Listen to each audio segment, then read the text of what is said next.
Hi everyone, my name is Victor Gonzalez and I'm an art educator here at the Bakersfield Museum of Art. And today we're going to be drawing animals inspired by Tina Dilly's own pieces of a raven and reviewing the concepts of shade. Shade, the term itself, means to darken a color with black, but shading in reference to drawing is when you add contrast to a piece in order to create depth.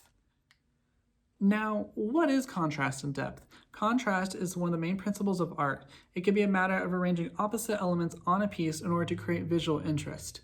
So, for example, light and dark, rough and smooth, large and small.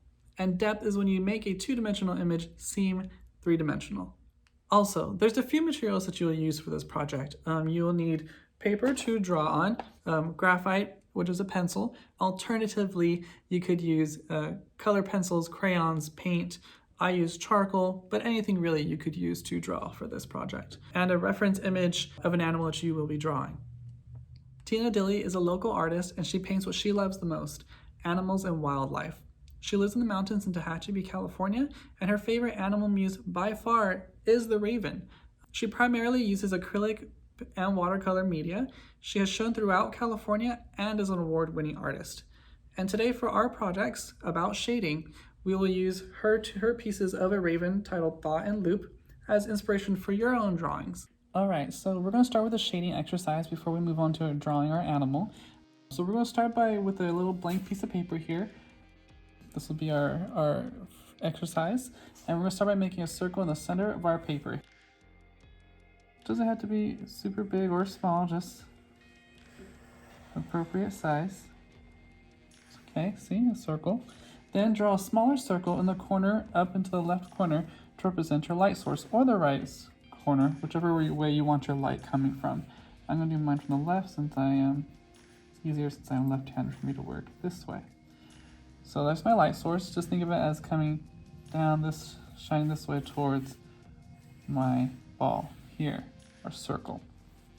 Now the light from the smaller circle is hitting the top left corner here of the circle. So this area will have the most light, so it will require the less amount of black when we're filling in our circle here. The bottom, which will be the darkest, so will require darker shading because it has less light hitting it. Apply pressure on your pencil so you can just get darker values. Hold your pencil in different ways to really understand which way works best for you.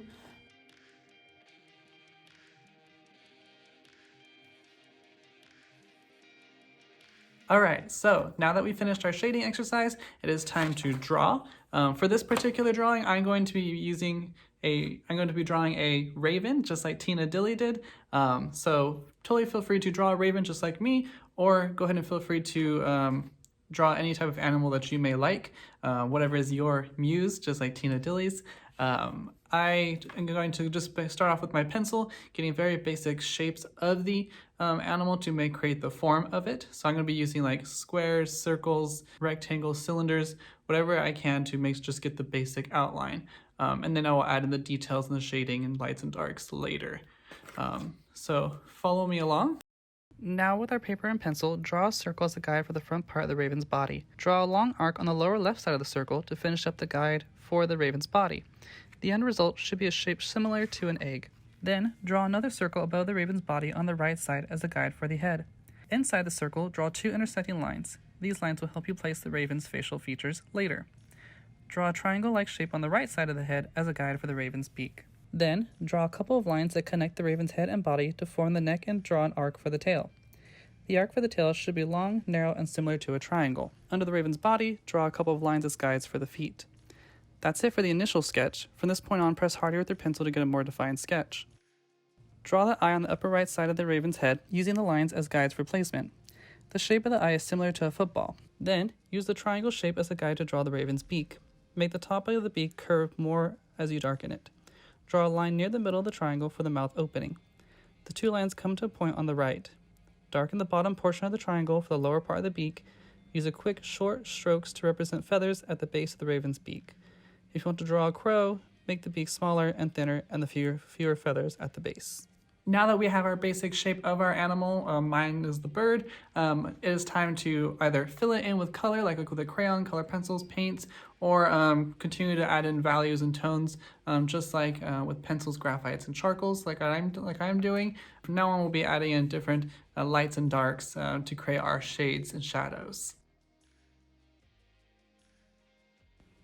Now, as I'm going about this drawing, I'm trying to add more detail to it. I'm adding darker shades throughout the body and the feathers, and especially the texture for the wings. One thing you really need to think about is where you add your dark shades and your light shades is really think about where your light source is coming from.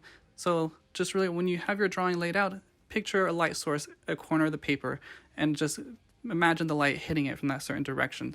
So once you have that in mind, you'll be able to pinpoint and create those highlights that are hitting your animal or my bird specifically.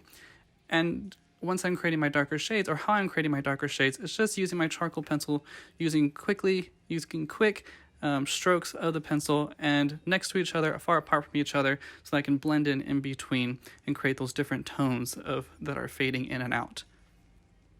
All right, so at this point, your drawing should be either filled with color, pencil, or charcoal as your base layer, as your first layer. So now you'll move on to, if you're using a pencil, charcoal, you'll just have to go use it darker.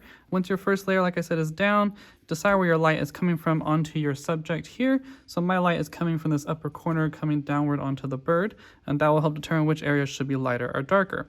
Like I said earlier, now's the time to switch from your bright colors to now what you're going to be using, which is a black crayon, graphite, charcoal, etc., to apply darker shades to your subject.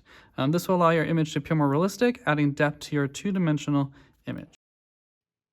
Now, moving forward with this drawing, I'm going to start layering in some different lights and darks to help with add to the feathers, to show where the light source is coming from. So with that, I'm going to be using a charcoal pencil from now on. Charcoal pencils are just easier for me to use because it is easier for me to use because I can get different lights and darks with it than a regular pencil. And with this charcoal pencil, I'll also be using a paper stump. It's just a cylindrical little paper that will help me produce graduated blended tones throughout the raven and make it appear more realistic. Also, I will be using a white color pencil to help produce more of those highlighted areas where the light source is hitting the bird.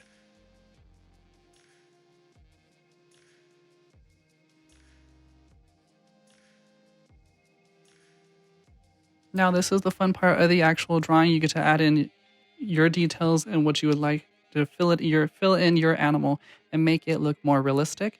So just have fun with whatever you're doing. If it's using all black like I did, remember, just really try to pull lights and darks out with the grays, darker shades, lighter shades.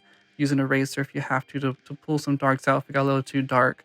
Or I have my paper stumps. They help me spread around the charcoal from the pencil a little bit more. Or the white color pencil really helps me add in some lights in the places that need more light.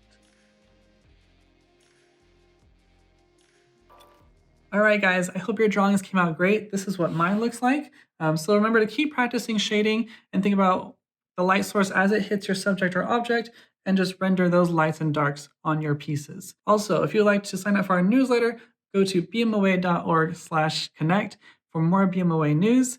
And then if you're interested in seeing more art activities and videos like this one, also go to our website, bmoa.org/museum@home, and you'll find a lot more art activities there on our webpage. Please share your pieces with us on social media.